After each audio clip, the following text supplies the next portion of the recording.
Here's a couple of exercises just for trying out a little bit of this different bow hold, but also just to work on flexibility and tone. So what I'm going to do, I'm going to mostly play these on the G string so you can see a bit better of my angle. But I'd suggest trying them in scales and also your exercise that you were playing today, just because it gives you a little more to work on the finger end. But it's good to kind of move the bow around while doing these exercises. So the first one we were working on is longer strokes. And what you're going to do, you just want to watch your setup when you start. So mainly when you're playing, or when I start a setup, you're going to just make sure that you have the curl of the fingers. And what we were looking at today is mainly your pinky fingers, just still sitting a bit straight, which some people do play with, and it doesn't affect them at all. But just out of curiosity to see if it might help you with just a couple things that you were mentioning, well, just try to adjust it today and see if there's any success or change in your tone. And there might not be, but it's worth a shot. These exercises, even when not working on a bow hold, they're just good for tone in general. So what we're going to do, we'll start, and again, just make sure the bow hold is what you're looking for or trying out. And I'm going to demonstrate 4 long strokes, and each time you want to make sure you're getting back to the frog. That's the main point of this exercise. So just slower strokes is what you're looking for.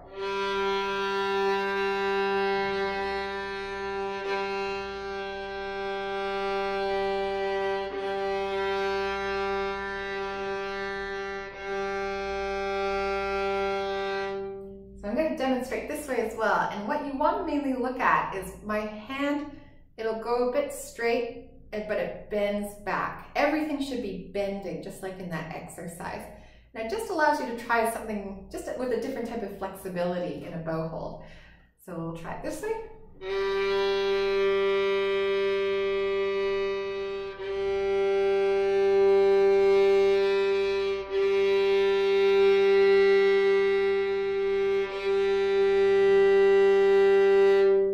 My pinky is staying on the bow, it's just flexing. So mainly what we're looking for is just making sure you're not in any locked position, which can cause for some people a little bit of kind of that bounce, you could kind of say, or like that little tremor that can kind of be caused by tension. But I'll show you another way that it can be caused, and in case it is not so much from the bow hold. So long strokes, they just help your tone anyways. Another thing to just work on, just for tone in general, and it's a bit of a try exercise, but it's good to try out, especially if you have different bows, to just see the balance of the bows, is playing around with dynamics. Because what happens with dynamics, you're going to start to add pressure when you want it to be louder, and of course a bit of speed. And with going to piano or softer, you're lightening up the bow and playing with a bit of a slower bow. It can actually kind of be interesting to see if you do get different sounds that you notice pop up in songs that you don't want, and maybe if they are caused by maybe you're adding dynamics just unconsciously and stuff. So we'll try a little bit of going from loud to soft, and then soft to loud. So the tip of the bow is the soft end, and the forte or the loud end is going to be our frog. So we're going to press a little bit harder for this and start a little bit faster.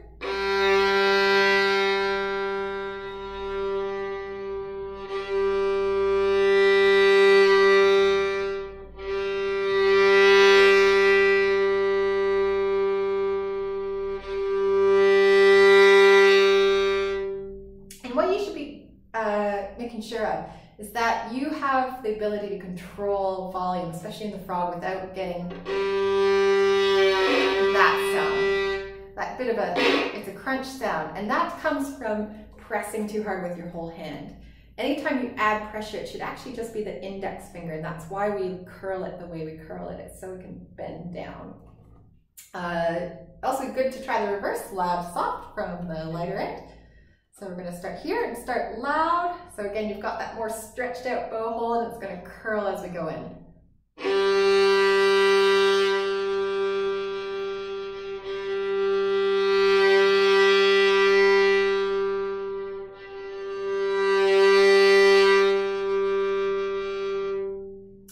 doing, you can kind of hopefully see it. When I'm doing this, I do press a bit, and it's just flexing the hand and making it work in different aspects.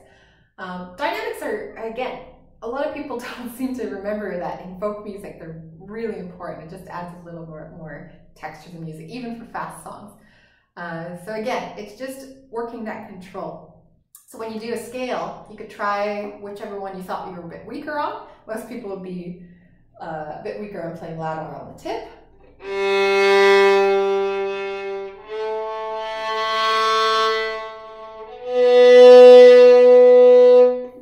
Again, the intonation exercise, you could work on just playing a little bit louder here and always soft here.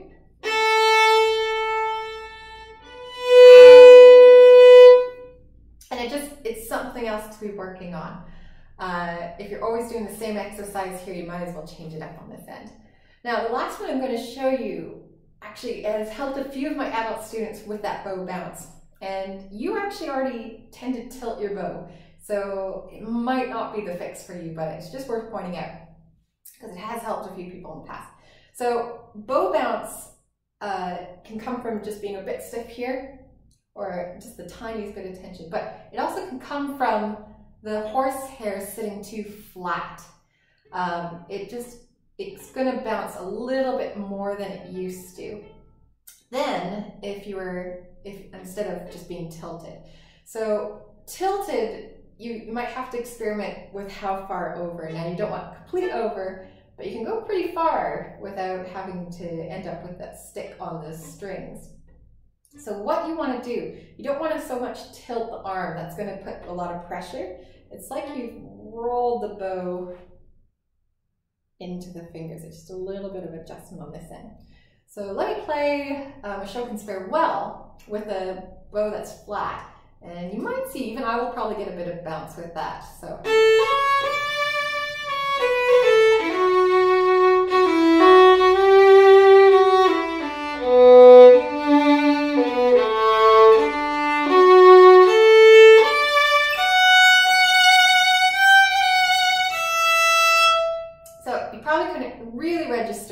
But when I change strings with this flat bow, or sorry, horsehair being flat, I bounce just a tad bit when I crisscrossed. So it does create a bit of a bounce in the bow. So let me again show the same demonstration with a bit more of that tilt, and I'm going to overdo it so the video shows it a bit. And again, I tend to get a bit of a softer tone and just a different type of control, and it's less likely to be bouncing.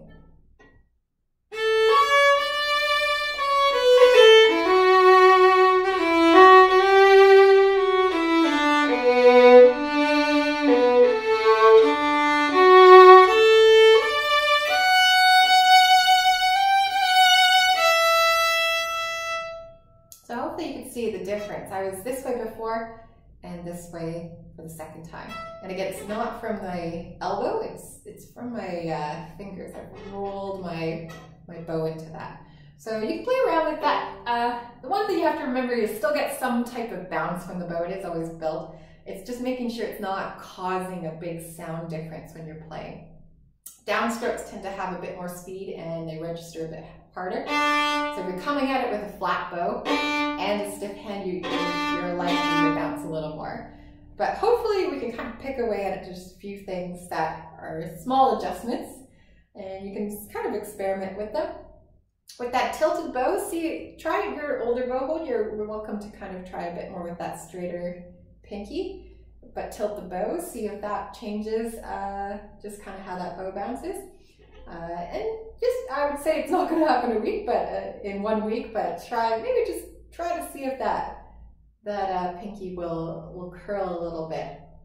Like I said, it's very commonly taught as a certain type of bow hold, and you'll see certain people with it, but there's many people that play with different types of bow hold, and it registers just fine. They've just found different ways to work with it.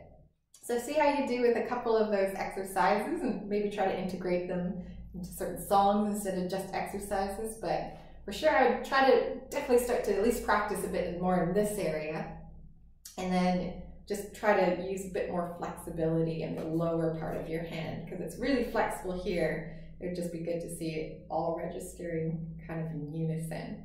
So hopefully that helps, and you can send me an email if there's any questions or some more exercises. But those are kind of some 3 common ones. So just long strokes, as well as some strokes using pressure. So different volume changes, and then just tilting the bow and see if there's a bit of a different register from the bow that way. All right.